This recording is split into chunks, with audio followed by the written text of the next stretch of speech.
Good morning friends. या व्हिडिओमध्ये आपण बघणार आहे शेअर्स इश्यूड ऍट प्रीमियम असतील तर त्या केसमध्ये जर्नल एंट्री कशा करायच्या.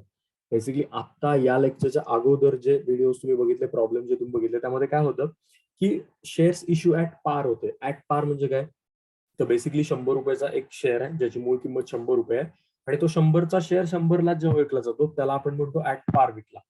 सो नाव आता काय बघायचं आहे की ऍट प्रीमियम. प्रीमियम म्हणजे काय, तर शेअर्स मध्ये शेअरची मूळ किंमत असेल म्हणजे बेसिक शेअर व्हॅल्यू जी असेल ती आहे फॉर एक्झाम्पल 100 रुपये आणि ती 100 रुपयाची किंमत म्हणजे तो 100 रुपयाचा शेअर विकला जाईल 100 रुपयापेक्षा जास्तला. ओके, म्हणजे लेट्स से आपण इथं म्हणूया की आपल्या शेअरची जी बेसिक प्राइस आहे ती आहे 100 रुपये. ओके, आणि हा जो 100 रुपयाचा शेअर आहे तो आपण विकला म्हणजे त्याची जी सेल व्हॅल्यू आहे ती आहे फॉर एक्झाम्पल 120. ओके, तर अशा पद्धतीनं मूळ किमतीपेक्षा जास्त किमतीला जर शेअर विकला तर त्याला आपण काय म्हणतो, share issued at premium. Okay, so आता या तुम्हाला एक गोष्ट दिसते आहे की मूळ किंमत आणि त्या शेअरची विक्री किंमत यामधला जो डिफरन्स आहे, आता किती डिफरन्स आहे यामध्ये, तसं डिफरन्स आहे 20 रुपयाचा. ओके, सो हा जो 20 रुपयाचा डिफरन्स आहे या डिफरन्सला आपण काय म्हणणार आहे इथं, प्रीमियम. म्हणजे एवढे पैसे आपण काय करतोय, जास्त मागतोय. आता तुमच्या मनात प्रश्न येईल की 100चा शेअर 120 ला कसा विकला जाईल सर. तर बेसिकली काय होतं मित्रांनो की एखादी चांगली कंपनी असेल, टाटा, अंबानी वगैरे असे काही चांगला नावलौकिक असलेले बिझनेसमॅन असतील आणि ह्या लोकांच्या कंपन्यांचे जेव्हा शेअर विकायला ते काढतात तेव्हा काय होतं की खूप सारे लोक त्याला अप्लाय करतात. म्हणजे लेटचे 100 शेअर विकायचे असतील तर त्यावेळेला त्यांना 150-200 लोक इंटरेस्टेड असतात शेअर विकत घेण्यासाठी. सो हे लोक काय करतात की एका आपल्या ह्याचा नियम आहे बाजाराचा की एखाद्या गोष्टीला मागणी जर वाढली तर ऑटोमॅटिकली त्याची प्राइस सुद्धा काय होते, वाढते. तर बेसिकली तोच रूल इथं अप्लाय होतो की आपल्या कंपनीच्या शेअरला विकत घेण्यासाठी खूप सारे लोक इंटरेस्टेड आहेत तर त्याला काय करायचं, थोडी प्राइस वाढवायची म्हणजे आपल्याला तिथं काय होतं, जादा पैसे मिळतात. बरोबर. सो फेस व्हॅल्यू पेक्षा, मूळ किमतीपेक्षा जास्त किमतीला जेव्हा आपण शेअर विकतो तेव्हा आपण त्याला म्हणतो शेअर इश्यू ऍट प्रीमियम. आता प्रीमियम काय तुम्हाला कळालं असेल. मग आपल्याला काय करायचं की ह्या व्हिडिओमध्ये आपण एक असं एक्झाम्पल बघायचं की ज्यामध्ये शेअर प्रीमियमने इश्यू केलेत. मग त्यामध्ये जर्नल एंट्रीमध्ये काय फरक होतो का किंवा होतो तो नेमका कुठं होतो हे आपल्याला बेसिकली यामध्ये बघायचं आहे. ओके, सो आय थिंक आपण स्टार्ट करूया. 12वीच पुस्तक आहे, ज्या 12वीच्या पुस्तकामधलाच एक प्रॉब्लेम आपण बघणार आहे आता. सो हा प्रॉब्लेम तुमच्या इथं स्क्रीनवर आहे समोर. प्रॉब्लेम मी पहिल्यांदा वाचतो बघा जरा. Ankita limited offered to public 10,000 equity shares of 10 each at a premium of ₹12 per share payable as under. Okay, simple आहे. एक कंपनी आहे ज्या कंपनीचं नाव आहे अंकिता लिमिटेड. आता ह्या अंकिता लिमिटेड कंपनीला विकायचे आहेत मित्रांनो शेअर्स. किती, तर शेअर्स विकायचे आहेत त्यांना 10,000 शेअर्स. एका शेअरची किंमत किती रुपये आहे, 10 रुपये. ओके, आता ही 10 रुपये ही आहे या शेअरची कसली किंमत, ही आहे मूळ किंमत. ओके, ही आहे मूळ किंमत आणि त्यांना ते ऍट प्रीमियम विकायचे आहेत. आणि किती रुपयाला विकायचं यामध्ये तो शेअर विकायचा त्यांना 12 रुपयाला. म्हणजे ही कुठली आहे तुमची विक्री किंमत. याला आपण काय म्हणतो, सेल व्हॅल्यू. SALE पाहिजे, ही आहे सेल व्हॅल्यू. ठीक आहे, आता 10चा शेअर 12ला विकला जातो. तर या दोघांमधला डिफरन्स किती रुपयाचा आहे, तर इथं डिफरन्स आपल्याला दिसतो 2 रुपयाचा आहे. तो आहे तुमचा काय, प्रीमियम. बऱ्याच मुलांना प्रीमियमची अमाऊंट किती हे पण कळत नाही. आता बेसिक मित्रांनो गोष्ट आहे की शेअरची मूळ किंमत आणि शेअरची विक्री किंमत यामधला जो डिफरन्स असतो त्या डिफरन्सला आपण मित्रांनो प्रीमियम असं म्हणतो. तर प्रीमियम किती रुपयाचा आहे, इथं 2 रुपयाचा आहे. ओके, सो आता हे जे 12 रुपये आहेत, हे 12 रुपये ह्यांना कसे पाहिजेत, तर हे 12 रुपये इथं बघा खाली यांनी स्टेप दिल्यात, या स्टेपमध्ये यायला पाहिजे. ठीक आहे, तर यामध्ये ही फर्स्ट स्टेप आहे यांची ऍप्लिकेशन. ऍप्लिकेशनला हे किती रुपये मागतात, 4 रुपये. अलॉटमेंटला किती रुपये मागतात, 4 रुपये, पण कंसात काय लिहिले, इन्क्लुडिंग प्रीमियम. आता प्रीमियम 2 रुपयाचा आहे म्हणजे काय इथं झालं बघा, तर इथं या 4 रुपये प्रीमियमचे पैसे ऍड आहेत असं यांना म्हणायचं. म्हणजे अलॉटमेंट कितीची असणार आहे, तर अलॉटमेंट असणार आहे इथं 2 रुपयाची प्लस त्यामध्ये प्रीमियम किती रुपये आहे, तर तो प्रीमियम यामध्ये आहे मित्रांनो 2 रुपये. हे 2 अधिक 2 हे असे किती होतात, 4 होतात आणि हे इथे 4 होतात. म्हणजे ऍक्च्युअली अलॉटमेंट कितीची आहे तुमची, 2 रुपयाची, आणि त्यात प्रीमियम किती ऍड आहे, 2 रुपये. बरं, राहिलेला बघा इथं ही झाली सेकंड स्टेप. आणि देन थर्ड स्टेप यामध्ये हे लिहिले की on first and final call, हा एकत्रच आहे राहिलेली अमाऊंट म्हणजे 4 आणि 2 6. तर इथं किती रुपये राहिलेले असणार आहेत फायनल कॉलला? 4 रुपये. आता 4 रुपये कसे आले? तर बेसिकली ऍप्लिकेशनचे आपण 4 रुपये धरले. हे बघा, मूळ अलॉटमेंटचे किती रुपये आहेत तुमचे? 2 रुपये आहेत. मूळ अलॉटमेंटचे 2 रुपये आहेत. आता एका शेअरची किंमत किती आहे प्रीमियमला सोडून? तर प्रीमियमला सोडून किंमत आहे 10 रुपये. आता हे 4 आणि 2 6 राहिलेला फर्स्ट अँड फायनल कॉल कितीचा असणार आहे? 4चा असणार आहे. म्हणजे ही शेअरची तुमच्या मूळ किंमत होईल 10 रुपये. तर हे स्ट्रक्चर आहे बाळांनो. या स्ट्रक्चर नुसार आपल्याला जर्नल एंट्री आणि प्रत्येक कॉलच्या पैशाचा हिशोब तिथे करायचा आहे. ओके, शेअर्स किती विकलेत, क्वांटिटी किती आहे? तर ती आहे 10,000 shares. Okay, so I guess हे सगळं क्लिअर असेल तुम्हाला. हे जर थोडं अजून यामध्ये कन्फ्युजन वाटत असेल तर काही घाबरू नका. हा फर्स्ट प्रॉब्लेम आहे. अशा टाईपचे पुढे प्रॉब्लेम येत राहणार आहेत. तर त्यामध्ये आणि तुम्हाला समजून जाईल. किंवा आत्ताचा हा जो झालेला छोटासा व्हिडिओचा हा जो पार्ट आहे, हा आत्ता व्हिडिओ पॉज करा आणि देन पुन्हा एकदा बघा, सो दॅट आणि एकदा तुम्हाला समजेल. ओके, नाही समजलं तुम्ही मला कॉन्टॅक्ट करू शकता. ठीक आहे, काय हरकत नाही. चलो, सो आपण स्टार्ट करूया आपल्या कामाला. एंट्रीज करूया. जर्नल एंट्री कशा होणार ते आपण इथं बघूया. Okay, so in the books of Ankita limited start करतो. मी लिहितानाच लिहित चला माझ्या बरोबर मित्रांनो. ठीक आहे, थोडे व्हिडिओ पॉज वगैरे करत चला मध्ये आधी. सो स्पीड माझं थोडं कमी जास्त वाटलं तुम्हाला तर, बट लिहित माझ्यासोबत चला, कारण ही प्रोसेस आहे, याला फॉलो करायला. नुसता व्हिडिओ बघून काय होणार नाहीये. सो इथं आपण लिहूया. कोणाच्या पुस्तकात जर्नल एंट्री करतो आहे मी? तर in the books of Ankita limited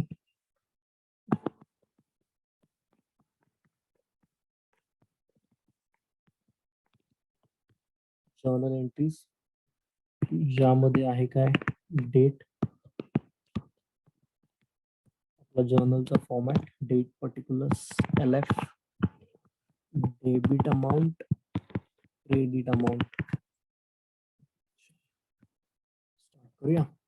so बघा, फर्स्ट आहे ऍप्लिकेशन, आणि ऍप्लिकेशनला हे किती रुपये मागतात? 4 रुपये मागतात. शेअर्सची संख्या 10,000.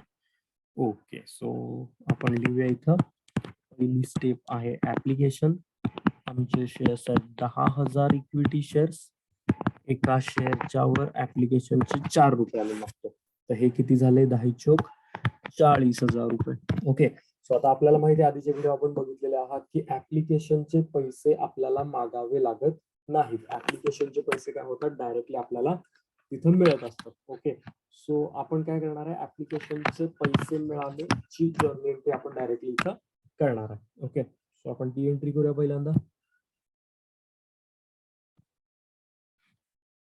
सो पैसे मिळाल्याची जर्नल एंट्री तुम्हाला सांगितलंय. कधी पण कुठल्या पण गोष्टीचे पैसे मिळाले की तुम्हाला काय करायचं आहे? लिहायचं आहे बँक अकाउंट डेबिट टू. कशाचे पैसे मिळाले ते खाली लिहायचंय.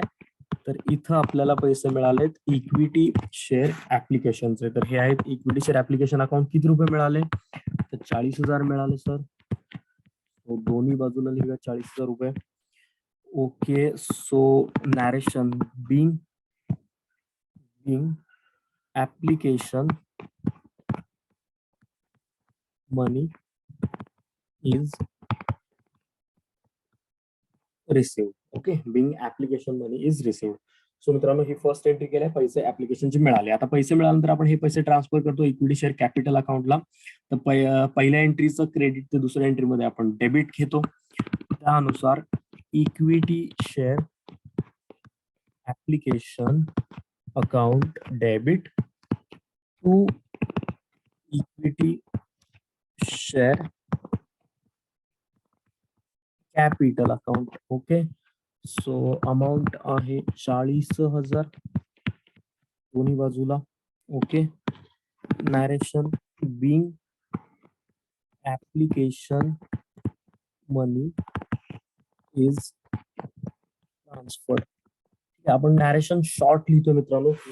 मुद्दाम शॉर्ट लिहितो. त्यापेक्षा मोठी नॅरेशन्स लिहिता येऊ शकतात. लाईक आता सेम नॅरेशन आपण असं पण लिहू शकतो, being application money is transferred to equity share capital account. Like बघा, नॅरेशन म्हणजे काय असतं? तर बेसिकली जी जर्नल एंट्री तुम्ही वर केले त्याचं एक ब्रीफ एक्सप्लेनेशन असतं.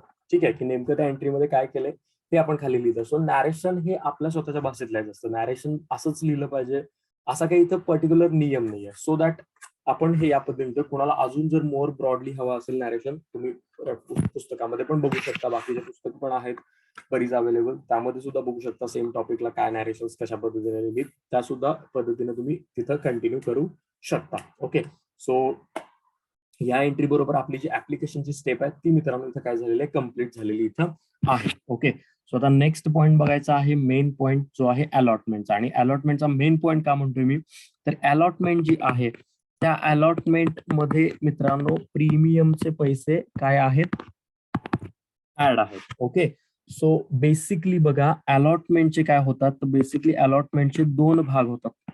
ठीक आहे, अलॉटमेंटचे काय होतात, दोन भाग होतात. अलॉटमेंट कितीची आहे टोटल, ती आहे 4 रुपयाची.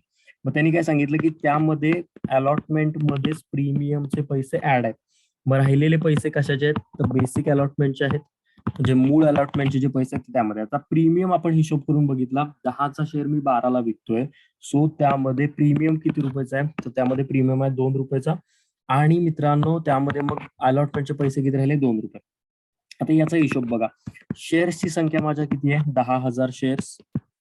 ओके, इथं सुद्धा शेअर्सची संख्या किती आहे माझ्या, 10,000 शेअर्स. ओके, सो मित्रांनो इथं किती रुपये होतील बघा, हे होतील 20,000 आणि हे पण इथं होतील 20,000. ओके, सो असे अलॉटमेंटचे 40,000 होणार आहेत. अलॉटमेंटचा हिशोब मी तुम्हाला करून दाखवलेला आहे की अलॉटमेंट मध्ये प्रीमियमचे पैसे जे ऍड आहेत त्याचा हिशोब बघितला, त्यानंतर बेसिक अलॉटमेंट किती आहे ते पण आपण इथं बघितलं, आणि दोघांच्या अमाऊंट सुद्धा हा हिशोब म्हणजे इथं डोळ्यासमोर आहे. हा हिशोब व्यवस्थित समजून घ्या बरं का, की नेमकं यामध्ये करतोय काय. आता अलॉटमेंटच्या स्टेपला काय सांगितलं तुम्हाला एंट्री करायला, की तुम्हाला पैसे मागितल्याची एक एंट्री पहिला करायची आणि देन पैसे मिळाल्याची दुसरी एंट्री करायची. ठीक आहे, आता पैसे मागतोय आपण, तर जी गोष्ट मागतो त्याला आपण डेबिट देणार आहे, तर ही एंट्री जरा वेगळी आहे या पॉइंट मध्ये, थोडी बघा व्यवस्थित कशी करतोय.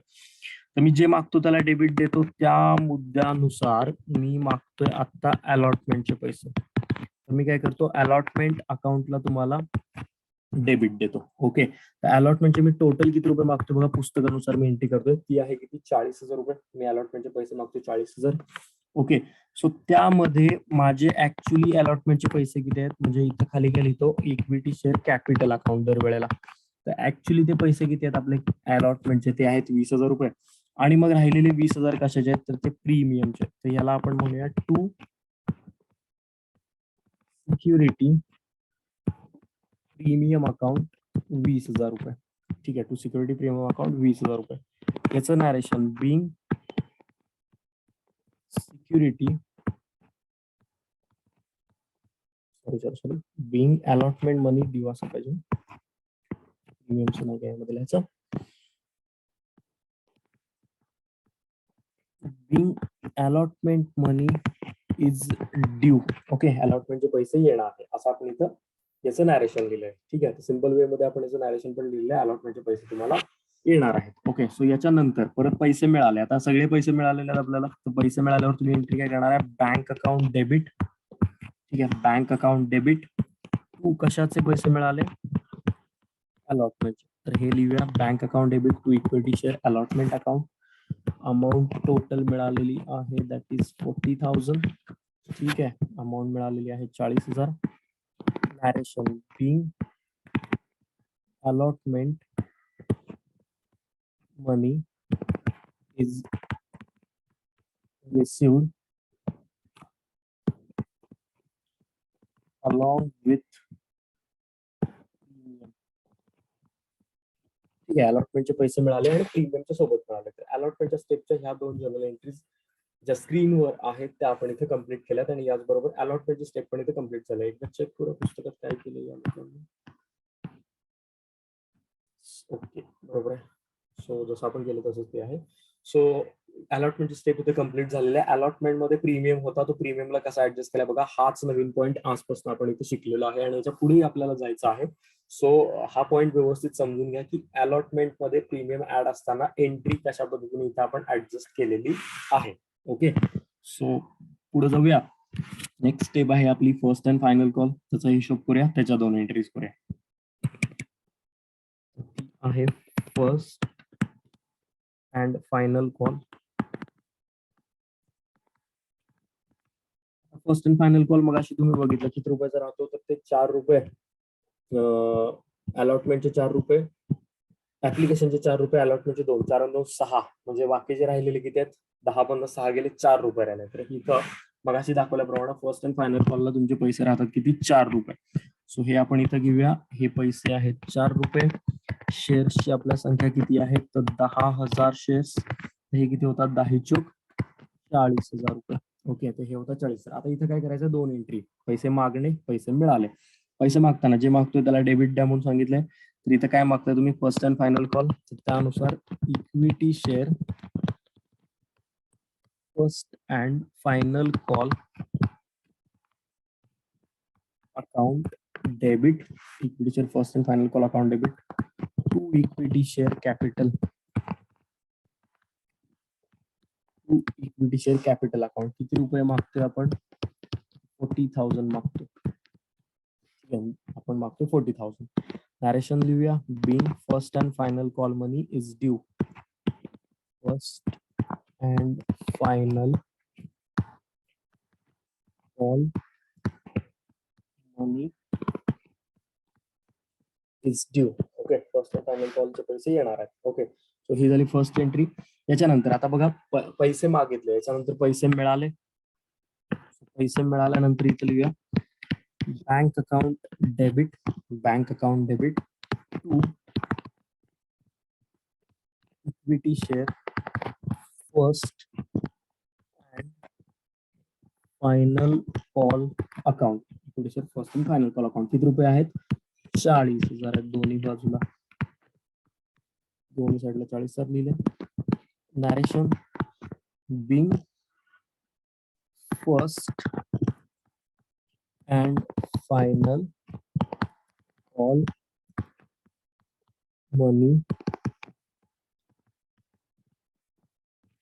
Is receive. Okay, being first and final call money is receive. So मित्रांनो, ह्या स्टेप बरोबर आपण प्रॉब्लेम हा फिनिश केलेला आहे. त्यामध्ये सगळ्या एंट्रीज वगैरे केल्या. तुम्हाला मेन अट्रॅक्शन काय शिकून घ्यायचं यामध्ये, तर ते आहे अलॉटमेंटच्या स्टेपला इक्विटी प्रीमियमचे जे पैसे आहेत, सिक्युरिटी प्रीमियमचे, ते त्यामध्ये ऍड आहेत आणि त्याच्या एंट्रीला आपण कशा पद्धतीने ऍडजस्ट केलेलं आहे हे आपण यामध्ये बघितलेलं आहे. सो आय गेस तुम्हाला समजलं असेल. इन केस कोणाला काही समजलं नसेल तर तुम्ही मला तसं सांगा, मेसेज करा किंवा कॉल करा, सो दॅट आपण त्याच्यावर काही मार्ग काढू शकू. ओके, सो नेक्स्ट प्रॉब्लेम जो आहे तो या स्टेपचा अनेक घेऊया.